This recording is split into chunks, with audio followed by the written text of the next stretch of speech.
Welcome to another Zen Rose Garden Pro Tip Series. Hey. Coming up in this video, Pineal Gland Chakra and Pineal Gland Third Eye Science. Is the pineal gland your third eye? Where is the pineal gland located? What does it do? So this is part of our third eye playlist, how to grow your third eye. And if you watch the whole playlist, we will show you some new science that will blow your third eye blind. You are just getting to know us. I'm Heather Rodriguez. And I'm David.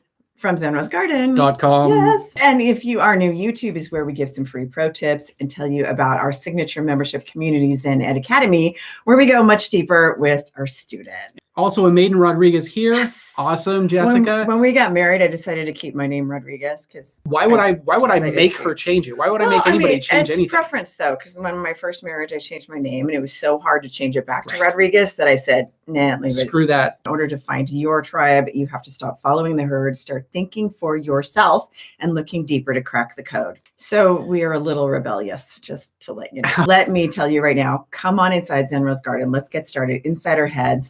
Let's connect and hang out. So now it's your turn. Trigger warning though, it's weird up in here. Yeah, I'm just saying. All right, Zen heads, it is time to tag up. And it's your turn. For all our Zen heads in Zen-Ed Academy, let us know you're here with the hashtag ZenHead for life. If you're watching live, give us a hashtag live tribe. And if you're watching on the replay, give us a hashtag replay fam. This is the first video in this series on how to grow the third eye. We're kind of excited about it because we're going to talk about it in a little bit more of a sciencey way, because we find that when we strip away the mystical, it still is mystical, right? Because it still is magical when you access those magical places. But when you understand the science of what's happening, yes, it makes it even better. You go, oh, right on. So we decided to do this series for our hashtag YouTube fam. Can anybody tell that I love fucking hashtags? Yes. I don't love fucking No. Forget it. I just hashtag erase.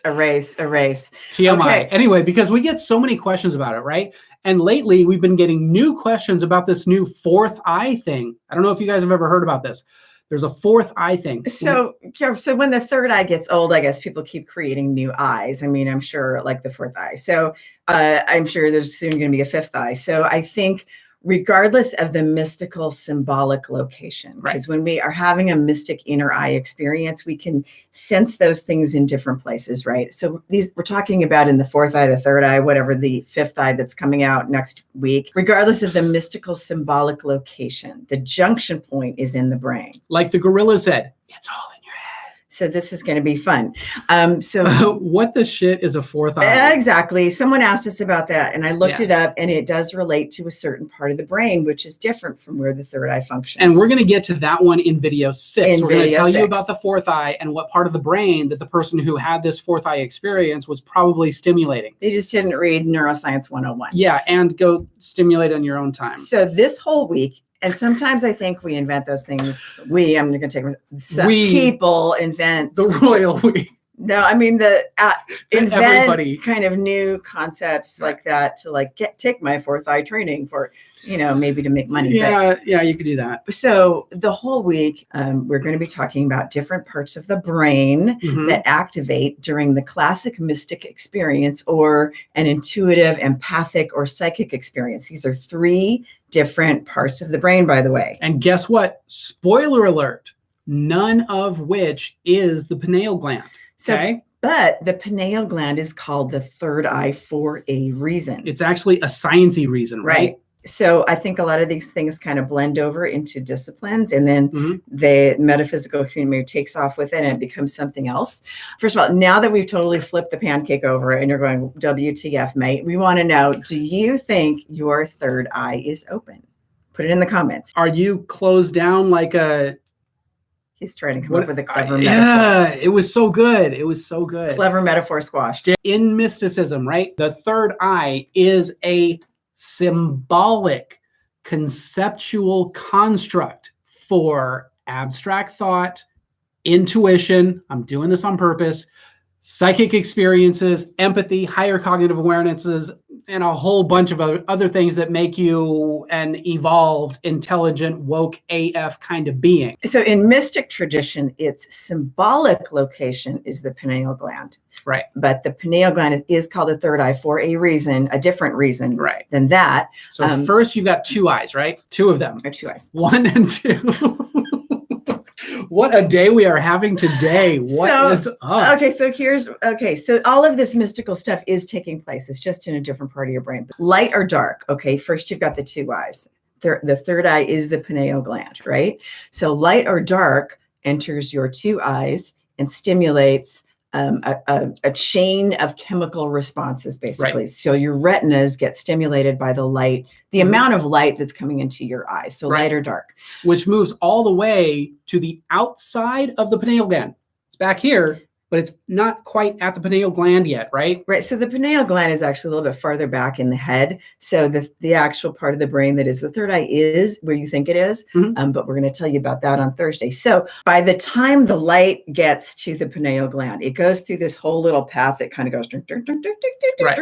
It kind of takes the long roundabout way, but that's way too much science to talk about today. So neuroepinephrine is a chemical that gets produced in this space and place inside the brain on this long journey to the pineal gland from the eyes that turns on the pineal receptors and then starts a series of molecules firing. So basically, the light goes in the eyes, it goes on this little journey, does all sorts of chemically shit, and then it ends up the outside to the technical term. It ends up being it ends up on the outside of the pineal gland. There's like a little thing that stimulates. Basically, by the time it gets there, neuroepinephrine acts like a light switch that turns on the pineal receptors outside of the pineal gland. So then the pineal gland goes ding, ding, ding, activate, and that starts another series of molecules firing in the pineal gland. So here's what happens in the pineal gland. We're going to start in the pineal gland. We're going to start with turkey. Okay. We're going to start with tryptophan. Okay.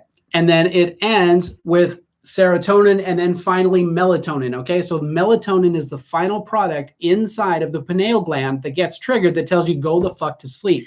Right. But it depends on how much light or dark is entering the eye. And depending on how much light or dark is entering the eye will decide how much melatonin is produced. Right. So the third eye is the third eye, literally because it responds at the end of a long chain of chemical commands that happen from the amount of light that enters the two retinas. That's why it's called the third eye. It's not because it's a mystical place of being. Because that's the sciencey reason it's called the third eye. So your third eye is actually blind because it can't process images necessarily, but it's connected to your actual eyes. Right. It's not an image processor. So the less light enters the retina, the more melatonin is produced at darky time, sleepy time. At the end of the chain. So when it's dark, you want to sleep. So the pineal gland. More melatonin. The pineal gland has one job. You had one job to do. Produce hormones that regulate the circadian rhythm, which regulates your sleep. Yes. Okay. So now the question is, does this have anything to do with actual third eye activity, which is happening in a different part of the brain? Interesting. So it might. And here is why in theory. Before we get to the theory, though, I wanted to cover a couple topics, a couple of questions. Loving this topic. Thanks, Denise. And It's a Marathon says, not yet. Jackie says, the fluoride in our water blocks our third eye. That's the issue. Your thoughts? I think it depends on the person's, I think anything can block us. It just maybe depends on the person's sensitivity. For me personally, it hasn't been an issue. But I think everybody's sensitive to different things. Yeah. Right? If you're highly sensitive to fluoride, then yes, it might be an issue. But some of the other videos that we're going to do in this series are actually going to touch more on that particular topic specifically. Yeah, more specifically. Yeah, we're actually going to talk about those things in video 6, 7. In one of the videos in the playlist. You're just going to have to keep watching to figure out when. Wendy says, is astral projection a third eye thing? Absolutely. And other parts of the brain too. But yeah, that's it. Yeah. So let's talk about why. Let me clarify. Okay. It is. Okay, so astral projection is a conceptual idea that is given credit to what we conceive as the third eye, the construct that we are using as the third eye. So astral projection is a cool thing that you can do with your brain. And it's, basically the projecting of your consciousness out. So let's go back into the pineal gland and whether or not it has any actual third eye activity responsibility. And again, it might.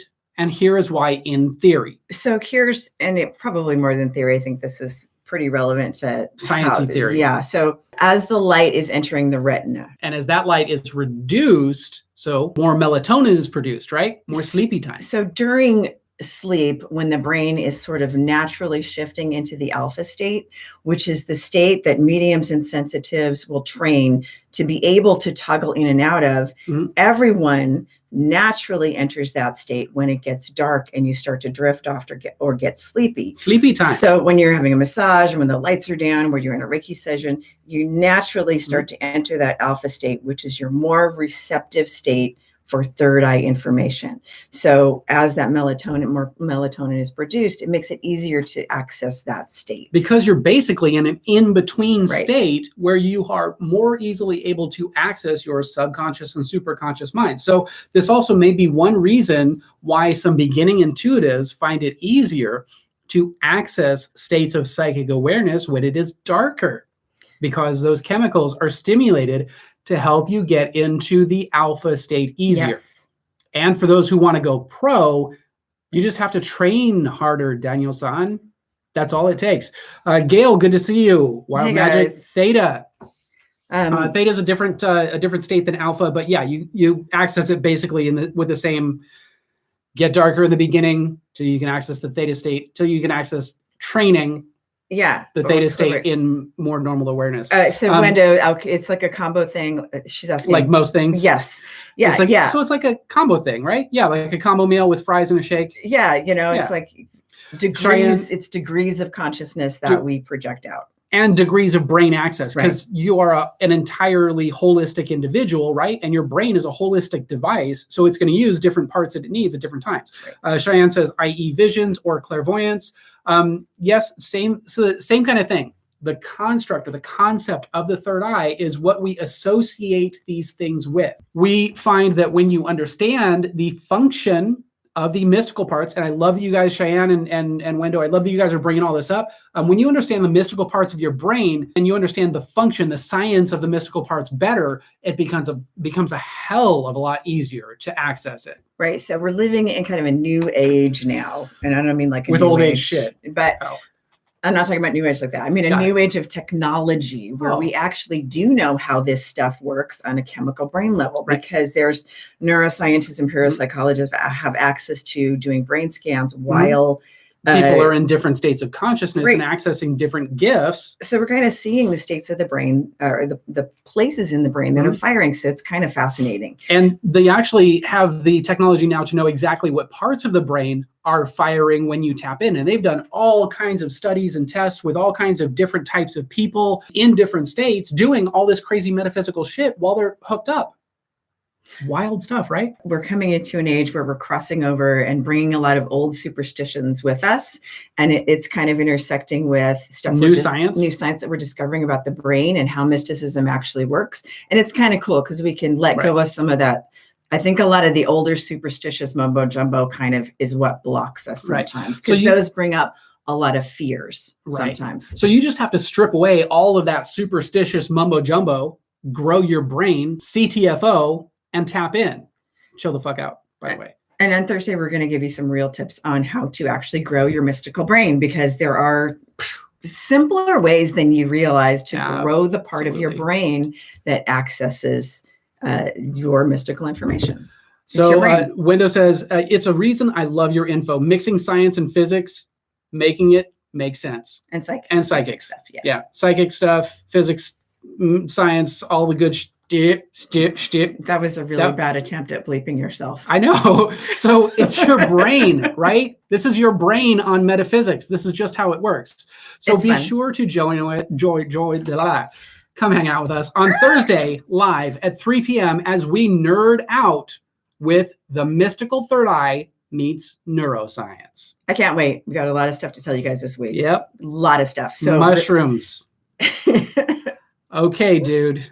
Wild magic. We're with talking the about goo. mushrooms on Thursday. We will be. And we will be back to chop it up with our hashtag YouTube fam faster than 2 shakes of a unicorn's tail after he's pooped rainbow frosting on your carpet. It is not pretty. So if you liked this video, hit that like button. And for more live hangouts, behind the scenes secrets, and mind hacking pro tips, Be sure to subscribe. and click that bell That was new. to turn notifications on So you're the first to know. when we drop a new video. Drop a new video. Can't stop. Drop a video. I stepped on his game yesterday, You did. so I had to give him extra time today, or when we go live. Absolutely. And we know that time is a valuable and precious resource. And the fact that you guys have chosen to spend this time with us, nerding the fuck out, we absolutely honor and appreciate that. But most importantly, that you're here to expand your brain, take your life and your business to a completely new level. We absolutely honor and appreciate that even more. Thank you guys for watching, and we'll see you in the next video over here or over here. Or in the next video. Or in the next video. Love you guys. All right. Peace. Have a good one.